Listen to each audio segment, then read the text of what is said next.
En el caso de, para seguir respondiendo la locución, tengo que mencionar, el fiscal mayor citó jurisprudencia por los cuales entendía que la protesta social no en todos los casos se oficiaba como una causa de justificación excluyente de la antijudicial. Ha citado el caso Schiffen, un caso que yo estoy seguro que en sus fundamentos el fiscal Massimi no comparte por todo lo que dijo después, pero no lo cita igual. Yo tengo que decir que en el caso Schiffen, el voto de la Cámara, un voto de los miembros de la Cámara, llegó a equiparar, señor presidente, cualquier manifestación popular que fuera más allá del voto como el delito de sedición. El fallo citado por el fiscal Schiffen. Y luego citó el fallo Alanis. Y en el fallo Alanis, las críticas que se hacen del mismo Carrera, que fue el doctrinario citado también por el señor fiscal mayor, sostiene que la gravedad de ese fallo era no haber analizado al momento de juzgar la protesta el contexto social. No lo juzgó. ¿Sabe cuál era el contexto social? ¿Qué fecha fue la protesta? Que también se cita como antecedente, el 13 de diciembre del 2001. Día de un paro del sistema ferroviario y de transportes, y el hecho que se imputaba era cortar una vía. El contexto es importante, señores jueces. El contexto es importante, entonces nosotros vamos a dar un contexto de por qué los hechos terminaron o derivaron en el día 23 de mayo los hechos que nosotros estamos investigando aquí. Y en particular se ha dicho, y ha sostenido el fiscal mayor, que se trata de un conflicto salarial que posiblemente sea justo para darle entidad y entender que ni siquiera esa protesta podía justificar los hechos que nosotros estamos viendo acá. Que seguramente es justo, pero lo cierto es que los conflictos sindicales del sector público exceden la mera cuestión salarial. Y quisiera, para poder explicar esto, hacer una pequeña referencia a la legislación que regula las negociaciones colectivas y las asociaciones sindicales, puesto que a nivel nacional la ley madre de negociaciones colectivas es la ley 14.250 y la ley madre que regula la vida institucional e intersindical de las asociaciones sindicales es la ley 23.551. Esas leyes se aplican tanto a sindicatos públicos como privados, asumiendo que la situación de hecho es la misma, y no lo es. No lo es. ¿Por qué no lo es? En principio porque usualmente las negociaciones colectivas en el sector público son imperfectas. Es decir, por un lado tenemos el sindicato con personería gremial que ostenta la mayor representación de un gremio, de los trabajadores de un gremio, y por el otro lado tenemos un sujeto, una persona jurídica que es el Estado, que puede ser nacional, puede ser provincial o municipal. En ese caso ya tenemos una situación diferente.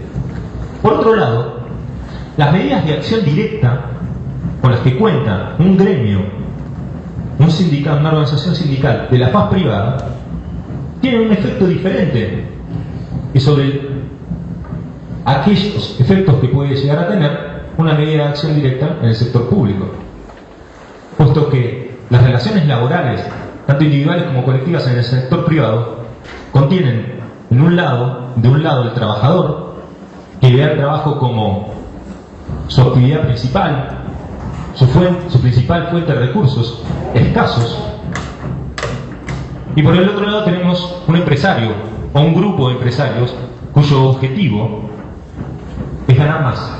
Si gana mucho, tiene que ganar más. Si gana poco, tiene que ganar más. Siempre tiene que ganar más. Es la ley, a no dudarlo, del capitalismo.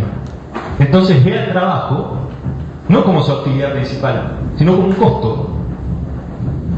Entonces, ¿qué es lo que sucede? Cuando se trata de una negociación individual, existe una diferencia que es la cuestión social, a partir de la cual el trabajador no está en condiciones de imponer, valga la redundancia, condiciones de trabajo, sueldo, vacaciones, jornada.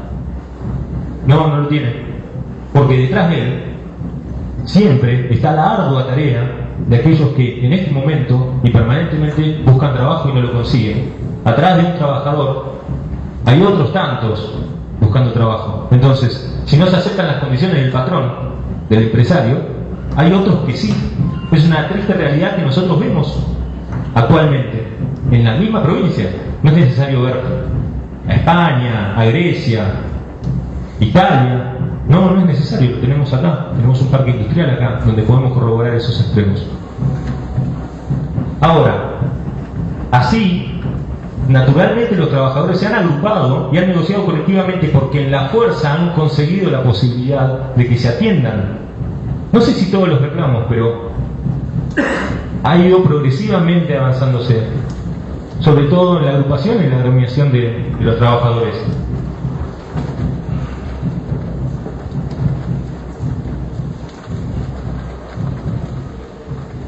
Y que el colectivo de trabajadores tome medidas de acción directa afecta a la razón de ser del empresario. Es a su productividad, a la capacidad de mejorar sus ganancias.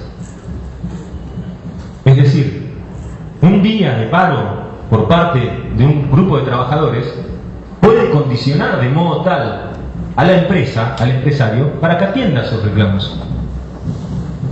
Y existe, nosotros sabemos que la huelga, reconocida como derecho en el artículo 14.10 de la Constitución, la huelga es un concepto genérico, no es necesariamente el paro de actividades. Existen muchas modalidades, el trabajo a desgano, reglamento. Existen en el caso de los docentes las desobligaciones, asambleas como un derecho informativo, movilizaciones, no necesariamente el paro de actividades. Cuando se llega al paro de actividades, se somete al empleador a tener que encontrar una solución a los reclamos, no sé si totales, pero atender esos reclamos. Es que también está, para esos casos, la ley de conciliación obligatoria, para evitar que esas medidas, una vez que se llega a esa medida, se evita la conciliación obligatoria. Pero en el sector público eso no sucede, señor presidente. Ni la Asociación de Trabajadores del Estado, ni SUTEP, ni ATSA, ni todos los otros gremios tienen esa herramienta para, a partir de medidas de acciones directas, conseguir torcer la voluntad o lograr obtener la voluntad de diálogo por parte del Estado. ¿Y cómo se logra la voluntad de diálogo en el sector privado? Simple, tenemos un conjunto colectivo de trabajadores, un conjunto colectivo de trabajadores y una autoridad de contralor. La autoridad de contralor generalmente es el Ministerio de Trabajo o es un funcionario dependiente del Ministerio de Trabajo. Entonces, es imparcial. A lo sumo, alegará e intentará proteger los derechos colectivos de los trabajadores. En el sector público no sucede. Aquí, en Tierra del Fuego y particularmente con el sector docente, eso tampoco sucede.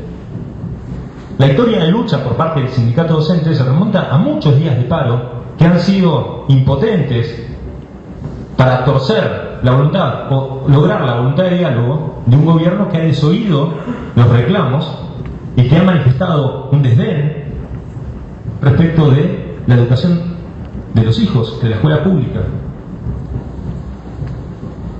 Cuando el fiscal menciona que tenemos por un lado bienes jurídicos que se quieren proteger, que están en riesgo, y otros los derechos que surgen de la protesta y de la petición, ¿cómo consideramos nosotros el derecho a la educación de nuestros hijos?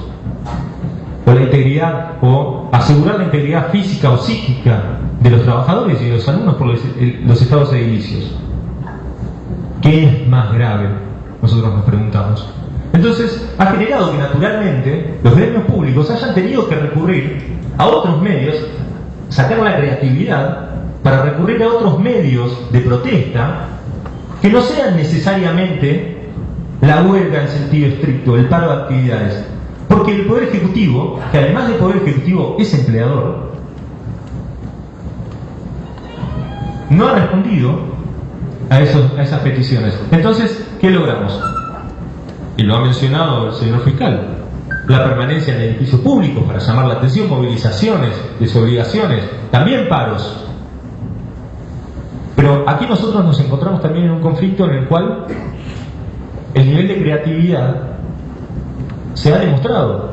El mismo fiscal, cuando refiere que se manifiesta a favor o no en contra, por decirlo de otro modo, de la permanencia en edificios públicos, se refiere a un hecho del mismo año 2013.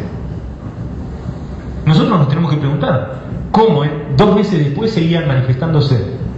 Evidentemente no había hecho mella tampoco, ni los paros, ni la permanencia en edificios públicos, nada. ¿Y qué pasaba en la negociación colectiva? Nos tenemos que preguntar. Y acá tenemos la otra diferencia. La autoridad de Contralor es el subsecretario de Trabajo por la ley 424, que regula la negociación colectiva del sector docente. El subsecretario de Trabajo depende jerárquicamente y políticamente del ministro de Trabajo. Es nombrado por el ministro de Trabajo, y el ministro de Trabajo es nombrado por la gobernadora.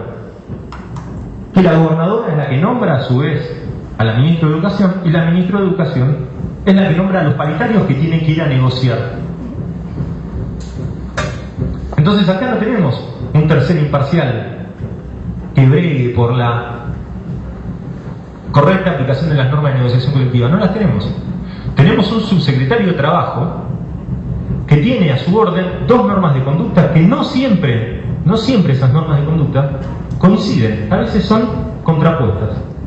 Por un lado, lo que la ley que informa la competencia del órgano que está ejerciendo le dice lo que tiene que hacer. Un funcionario público no puede optar qué ley cumplir. Tiene que cumplir con la ley. No tiene esa opción, esa libertad. Y por otro lado tiene otra norma de conducta que surge de la orden de su jefe político. Entonces, cuando esas órdenes son contrapuestas, el funcionario político tiene que optar si cumple con lo que dice la ley o cumple con lo que dice su jefe político. ¿Y cómo va a optar? Yo le voy a decir cómo va a optar.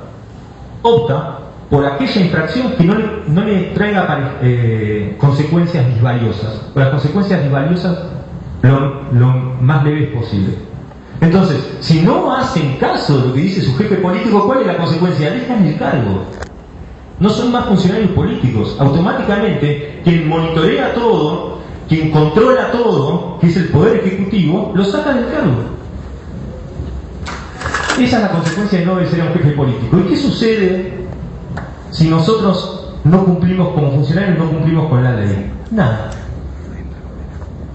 Porque el señor fiscal hizo referencia a que en los últimos 5 años este es el único caso que llega a juicio. Yo quisiera saber cuántos casos llegan a esta altura por el delito de incumplimiento de los deberes del funcionario público, hartamente denunciado por parte de los miembros del SUTEF, sobre todo a las autoridades del Ministerio de Educación y del Ministerio de Trabajo por no hacer cumplir las normas de la Ley 424 para obligar a sentarse a los paritarios y continuar con la negociación.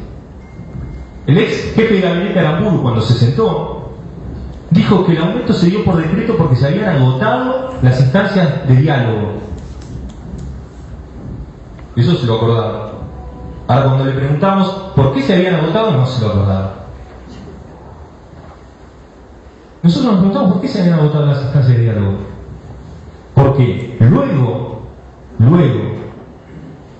de que comienzan las paritarias el 13 de febrero del 2013 y se ofrece el 8% por todo el concepto, el sindicato, más allá de manifestar su repudio, convocó a una asamblea para poner a disposición esa oferta, que fue rechazada, como lo podemos imaginar. Entonces solicitó al Ministerio de Trabajo que fije fecha de otra paritaria dentro del plazo legal, que es 15 días, y el Ministerio no lo hizo. Entonces, ¿qué hacemos? Paro. Hacemos paro de vuelta, que no tiene un efecto, hacemos ese paro. No, en la ciudad de Río Grande se ingresó pacíficamente al edificio de rentas. Como consecuencia, días después, también en esta ciudad.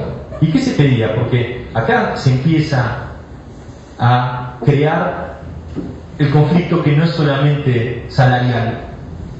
Es salarial, pero se pone en crisis la metodología de negociación colectiva.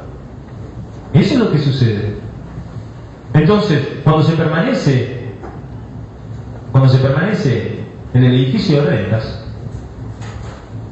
era porque no se sentaban a negociar y no convocaban a paritarias. Entonces, cuando entran en rentas,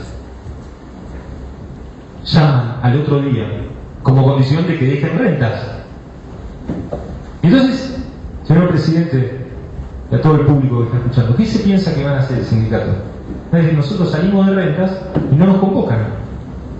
Negociamos con rentas, y no se está cometiendo ningún delito. Y se negaron sistemáticamente. Entonces, ¿qué sucedió? No podemos, porque entramos a un entramado bastante complejo.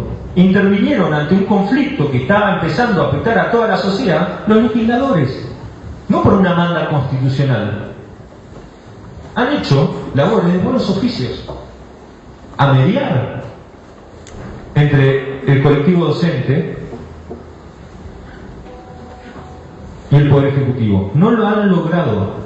Entonces, lo que ha hecho el Poder Legislativo en esa oportunidad, y que ha sido mencionado por la propia gobernadora, es dictar una ley reivindicando un derecho que había sido reclamado por el sindicato de hacía 8 años. Y les voy a explicar brevemente cuál era ese derecho. Desde que, hasta que la provincia, hasta que Tierra del Fuego fue territorio nacional, los trabajadores docentes y los empleados públicos cobraban exactamente el 100% por zona desfavorable respecto de los mismos salarios que se cobraban a nivel nacional. Eso era. Y cuando se transforma en provincia, luego de años en que se dicta al fin la ley 288, establece que los trabajadores dependientes de la administración pública central, entes descentralizados, autárquicos, etc., iban a cobrar el 100% por zona desfavorable respecto de todos los salarios remunerativos o sujetos a retenciones. Bueno, eso se cumplía para todos los empleados públicos, menos para los docentes. ¿Y saben dónde se reclamaba eso? En paritarias. ¿Y saben qué decían en paritarias? Nada. No corresponde, vamos a ver, no corresponde, vamos a ver, años y años y años y años y años. Entonces, ¿saben qué hizo la legislatura? Hizo lo mismo que con la 288, modificó la ley 288 e incluyó expresamente a los docentes dentro de esa previsión. Entonces, en la actualidad, y desde el dictado, sanción y publicación de la ley 922, los docentes cobran por zona desfavorable el 100% de todos los saberes remunerativos o sujetos a retención. El único ítem que quedaba fuera era la antigüedad. Eso fue una ley. Eso permitió que dejaran rentas y que el gobierno sostuviera, y nosotros entendemos, no somos necios, que si se cambia la base de cálculo, el aumento que se había determinado por decreto, que era del 23%, entramos, y quiero hacer una referencia a eso igual, el 23%, las partidas presupuestarias no daban, entonces se tenía que reconfigurar. Entonces le daban a elegir a los trabajadores o la ley o el decreto. Y los negociadores le decían, la ley es ley. El aumento es otra cosa. Porque lo que se incorporaba y se duplicaba era el ítem de antigüedad. Y debo recordar que acá los que negocian por todo el colectivo docente, no por lo que tienen mucha antigüedad nada más. Entonces siguieron reclamando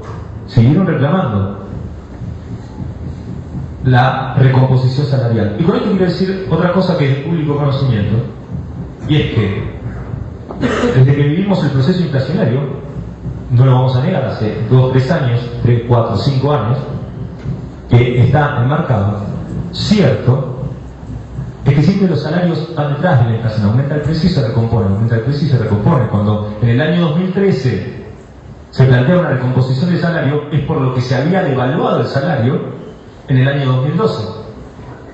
Una inflación estimada por sobre el 25%. Y el aumento del 23% que estaba ofreciendo el gobierno en ese entonces era tramos.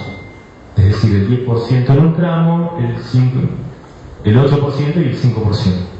Es decir, para cuando se terminaba de recomponer ese 23%, ya teníamos que recomponerlo nuevamente porque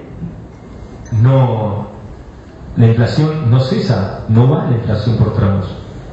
Entonces, ofrecer un 8%, un 10% en el primer tramo, lo que implicaba para el colectivo docente era lisa y llanamente una baja del poder adquisitivo de su salario. Y ese era el contexto. Los legisladores siguieron mediando. Hubo concurrencia de los sindicalistas también a la legislatura.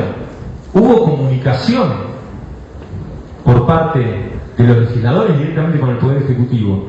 Y hubo, lamentando la amnesia selectiva del jefe de gabinete ofrecido por esta defensa para que declare, hubo reuniones en la cual yo estuve presente, porque yo no soy abogado del SUTEP solamente para este caso, sino los asesoro en todas las materias, en la cual estuve presente, y estuvo presente Aramburu, representante del Ministerio de Economía, el legislador Pablo Blanco, por eso también lo hemos ofrecido, el legislador Lechman, también lo hemos ofrecido, Martínez Allende, y miembros del sindicato intentando arribar a un acuerdo. Y no se ha logrado.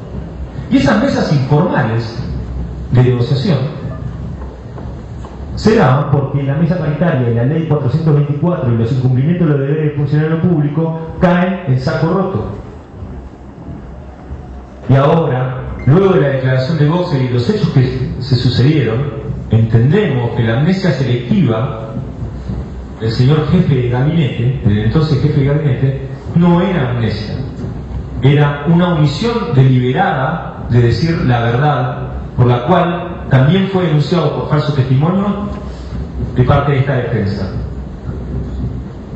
Y entendemos también como destinatario de los medios que hemos puesto a disposición de la Fiscalía para que continúe investigando, que no solo Aramburu, sino también Rabaglia, la ministra, la gobernadora Fabiana Ríos y Zanone, fueron destinatarios y coordinaron su declaración. Entonces, no me quiero entrometer en la defensa puntual, pero entonces nosotros ¿con qué testigos de descargo nos quedamos, señor presidente? No es una elucubración misteriosa que estamos diciendo que han coordinado sus declaraciones, lo han hecho, han omitido declarar la verdad. Y así como la gobernadora Fabiana Ríos, condicionando a su secretario de Trabajo, al ministro de Trabajo y a los paritarios, ha manipulado esta negociación colectiva y lo sigue haciendo, manipula esa negociación colectiva, también está manejando los elementos probatorios de este proceso. Seguimos bajo la sujeción de la manipulación por parte del Poder Ejecutivo. Y lo vemos más allá de las consideraciones que he hecho en relación a los fines no violentos, exclusivamente de petición a las autoridades del día 23 de mayo, que he hecho referencia en relación a lo planteado por el fiscal mayor Máximo. Debemos traer a colación que así como manipulaba la negociación colectiva, así como manipula a los testigos que vienen citados por esta parte, manipuló el conflicto y quedó probado ese día de los hechos en los cuales todos los trabajadores acudieron con cara descubierta, sin palos, aplaudiendo, mujeres, hombres, con un reclamo concreto, y la gobernadora filmando desde su oficina, dando órdenes de cómo se tenía que proceder, en relación, y no tengo ninguna duda, al señor Horacio Catena, que le indica incriminar, como dijo Boxer. Entonces, señor presidente, para no agotar más la atención y dejar bien claro cuál era el contexto político, cuál era el contexto social, no se trató solamente de un reclamo social, de un reclamo salarial, sino del cumplimiento debido de la ley de negociación colectiva, del respeto a las entidades sindicales como entes naturales de negociación y de progreso de los derechos de los trabajadores, en este caso de los trabajadores docentes, de la solidaridad sindical a partir de la concurrencia de otros gremios hermanos a esa movilización. y de lo inoportuno de las menciones en relación a la protesta social, y a no dudar lo que en la realidad, más allá de las formas, en este caso ha quedado demostrado que lo que se está intentando es criminalizar lisa y llanamente la protesta. Muchas gracias.